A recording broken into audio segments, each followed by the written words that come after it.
Nesta palestra eu irei tratar de uma das influências poderosas em nossa cultura hoje em dia. A saber, eu estou analisando a ascensão e o fim do humanismo secular. Acredito que seja importante entendermos a cultura de hoje em dia, e eu realmente estou muito feliz que haja jovens me ouvindo, porque enquanto alguns de vocês que são da minha idade irão dizer assim, você está dizendo exatamente o que eu entendo e vivi. Às vezes, os nossos jovens têm dificuldade em entender o que está acontecendo, porque eles não viveram esse tipo de coisa. Então, eu dirijo-me a eles em particular. E para entendermos a nossa cultura, nós precisamos ver que há duas ideologias fundamentais que irei mostrar até o final das minhas palestras. Possivelmente, são realmente as mesmas, porque são oneístas, ou seja, o humanismo secular e o reavivamento do paganismo. São muito diferentes, mas no final das contas eles estão juntos em suas orientações fundamentais do mundo, oneísta. Sabe, quando eu vim aqui pela primeira vez em 1964, eu mencionei como eu fiquei maravilhado ao ver a América cristã. E a outra coisa que me surpreendeu foi o quanto as pessoas viviam com medo do comunismo. Havia comunistas atrás de cada arbusto. E é claro que a investigação de McCarthy sobre agentes comunistas acabou de terminar e muitos da esquerda fizeram uma bagunça, mas na verdade foi mostrado que havia muitos agentes comunistas na América durante esse tempo. Mas estávamos preocupados porque esse sistema ímpio de comunismo ou marxismo estava se propagando por todo o mundo, com esse tipo de efeito dominó da União Soviética à China, à Coreia, ao Vietnã e a Cuba. E sabe que a Revolução dos anos 60 foi uma revolução contra a Guerra do Vietnã, cuja motivação, claro, era se opor ao comunismo. Então, nós temos radicais que ainda têm poder e que fizeram parte daqueles que se recusaram a denunciar o comunismo, o que é interessante. Então, a ameaça nos anos 60 não era uma ameaça religiosa, mas um materialismo não religioso, em suas várias formas. E em sua forma política, é claro, marxismo ateu. Mas também tem uma forma intelectual, chamada de humanismo secular. E isso foi algo que todos nós percebemos, e talvez ainda percebamos, como um oponente fundamental da fé cristã. O humanismo foi celebrado no Renascimento, pouco antes da Reforma, como a redescoberta do valor do ser humano individualmente e a sua razão contra o poder da igreja. E muitos de nós vimos a importância desse movimento.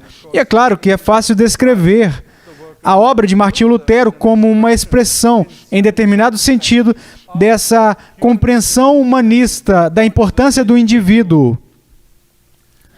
Mas é claro que, como a maioria das coisas, as suas partes boas podem ser transformadas em ruins. E o que você vê é o uso inteligente da razão individual, produzindo os incríveis sucessos da cultura ocidental através da ciência e da tecnologia. Então, assim, um dia os seres humanos caminhariam na Lua. Esse tipo de pensamento se enamorou cada vez mais em seu próprio poder e sentiu que era a única maneira de se relacionar com o mundo, que a razão humana era a fonte da verdade. E a crença em um mundo criado por Deus e a razão criada por Deus foram descartadas como superstição religiosa e mito. Então, para o homem moderno, a religião teve que desaparecer, e é por isso que sabemos e reconhecemos que o humanismo secular é um ataque maciço ao cristianismo. Então, a partir do século XVIII, vem o que é chamado de iluminismo, a idade da luz, se vocês preferirem. Essa cosmovisão da razão como a fonte última de autoridade para a existência humana se desenvolveu de maneira poderosa.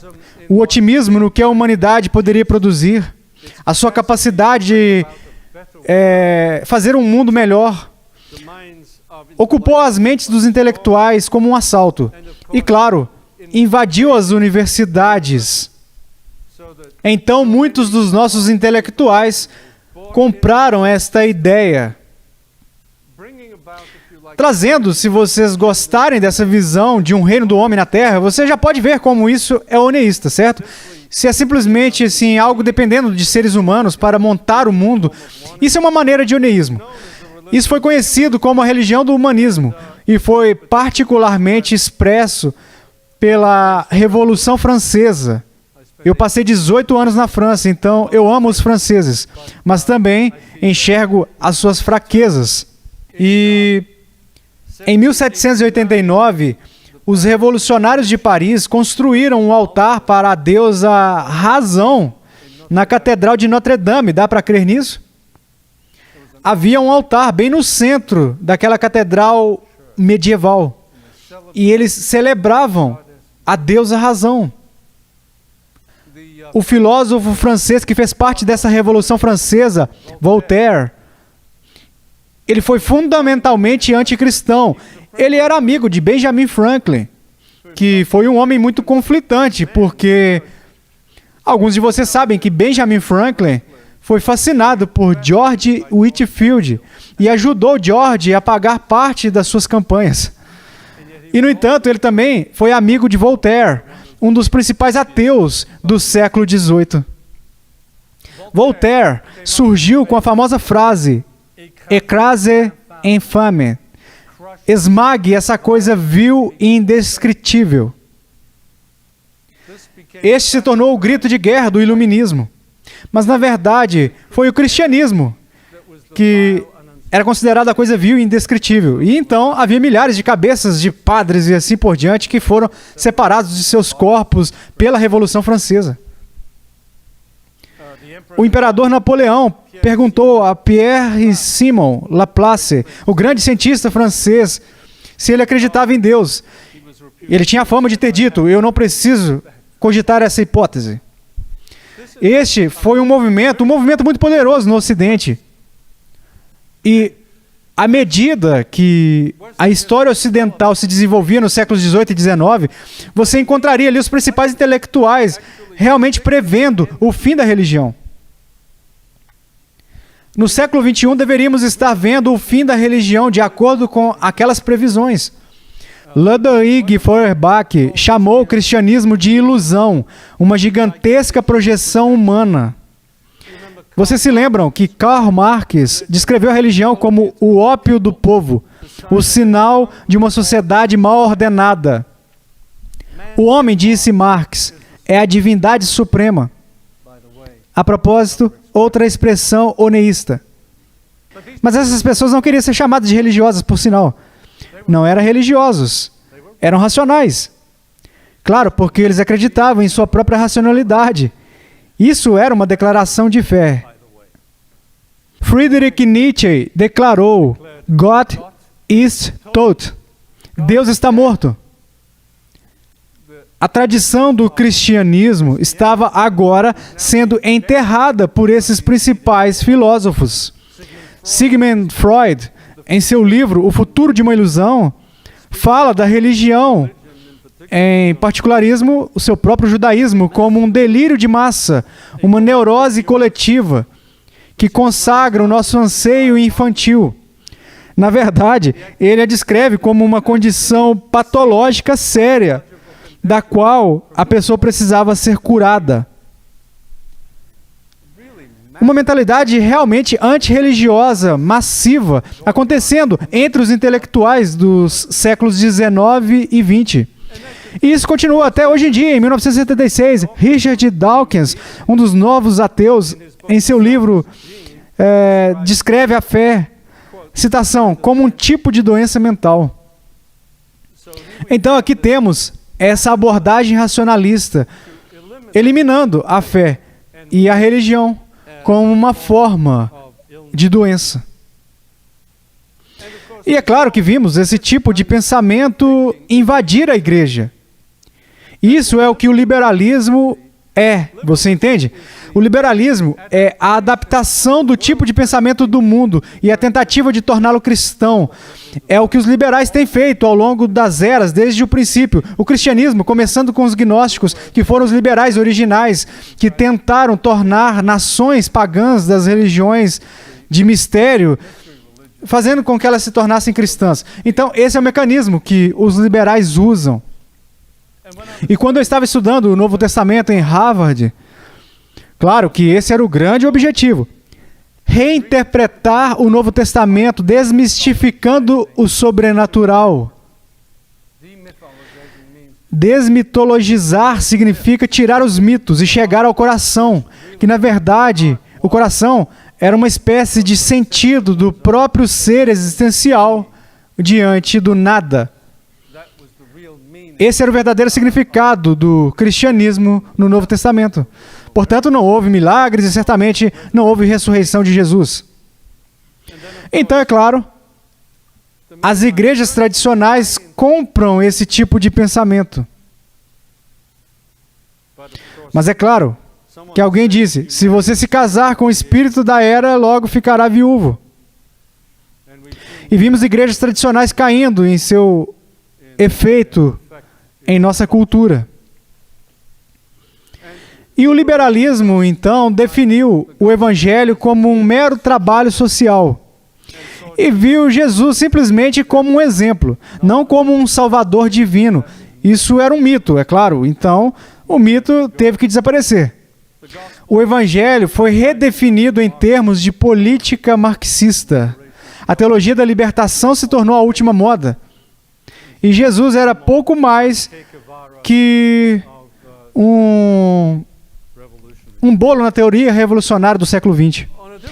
Em um nível diferente, os humanistas seculares foram muito influenciados por Darwin, que efetivamente eliminou a crença em Deus, o Criador, e propôs, no lugar de Deus, o Criador, a ideia de um processo de seleção natural, não guiado e impessoal.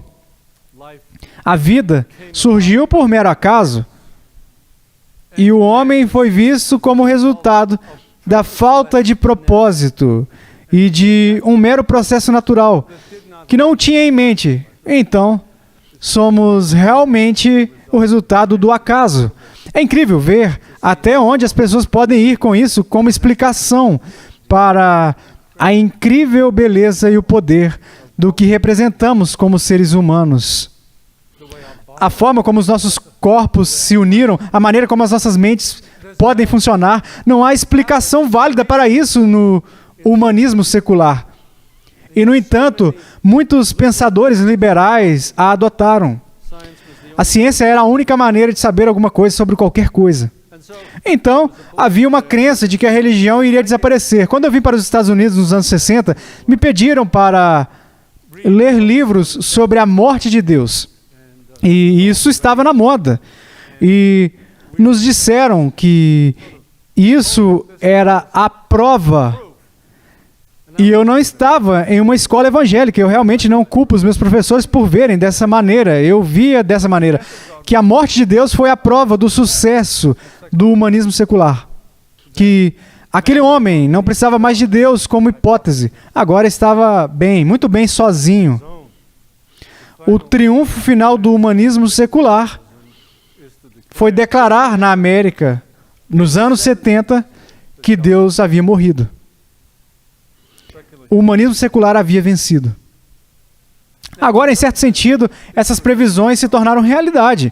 Nós estamos vendo o declínio da fé cristã na população como um todo. Já não são muitas as pessoas que são influenciadas por um modo de pensar cristão. E eu não acho que nós devemos esconder os nossos olhos disso. E nesse sentido vimos o declínio do apego à fé cristã. Agora, esta é uma mudança enorme. As pessoas não creem mais em Deus, o Criador, e podem fazer o que quiserem, mas nem sempre foi assim. Em 1890, a Suprema Corte dos Estados Unidos definiu a religião como a visão de alguém da relação com o seu Criador, com as obrigações que impõe de reverência por seu ser e caráter e obediência à sua vontade. Essa foi a declaração da Suprema Corte em 1890. Não havia outra definição de Deus, senão a de um Criador transcendente pessoalmente. Mas graças de muitas maneiras ao humanismo secular, isso não é mais o caso no discurso público. Então, o que é secularismo ou humanismo secular? Deixe-me dar uma definição simples. Isso vem de várias formas. Como disciplina intelectual, é conhecido como materialismo filosófico, que a matéria é última. No princípio, era a matéria. Essa é a filosofia do materialismo. Como expressão religiosa, é chamado de ateísmo. A crença de fé de que Deus não existe, sabe? Não há. Você não pode provar isso racionalmente, ok? Então, um ateu tem que ser, em algum sentido, um crente religioso. Como forma política, é praticado como marxismo e várias formas de socialismo. E para muitas pessoas, é simplesmente uma maneira, um padrão de pensar em viver sem qualquer noção de que Deus existe. Essa é provavelmente a maneira como a maioria das pessoas pratica esse tipo de pensamento. Mas em todas essas expressões de secularismo, está uma rejeição consistente, como uma mera superstição antiga, uma espécie de resquício da Idade Média. E nós devemos recusar esse tipo de mitologia se quisermos realmente fazer o bem ao nosso mundo. Agora, esse tipo de visão ainda domina as universidades ocidentais. Alguns de vocês jovens que frequentam escolas por aqui vão confirmar que os seus professores, muitos deles, creem nesse tipo de racionalismo, humanismo secular. No entanto, essa não é toda a história. Assim como esses filósofos do século XIX e o início do século XX estavam prevendo o fim do definhamento da religião em uma espécie de reviravolta irônica. Estamos vendo agora o desaparecimento do humanismo secular. Vocês perceberam isso? Vocês provavelmente nem sempre enxergam, mas isso está acontecendo e muitas pessoas estão falando a respeito disso. E o desaparecimento do humanismo secular... deixe-me dizer, a prova é, quantas pessoas agora dizem, eu sou espiritual, mas não religioso? Em outras palavras, eles estão reivindicando uma espiritualidade que não se encaixa no humanismo secular, ok? Isso é superstição. Qualquer tipo de fé é superstição.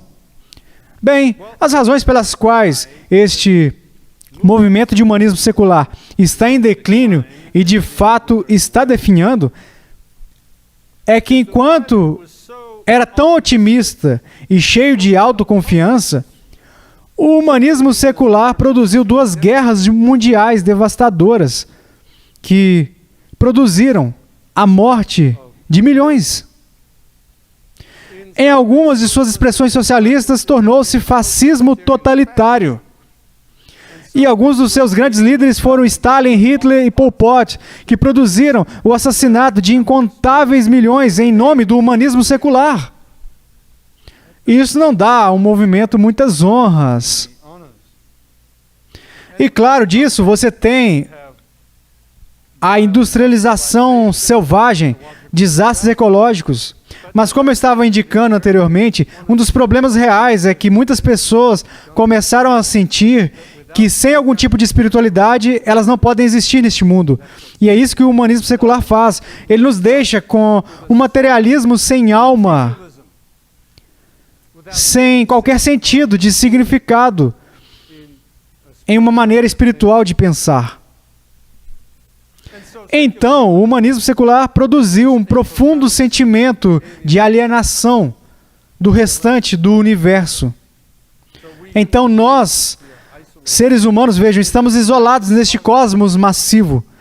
e não temos nenhuma relação real com o exterior e, portanto, temos um profundo sentimento de alienação. Vocês já conheceram pessoas assim? Elas estão procurando ali sempre uma sensação de plenitude. WH. Eu não disse santidade. Eu disse integridade. Eles querem pertencer de alguma maneira a mais do que simplesmente algo meramente físico.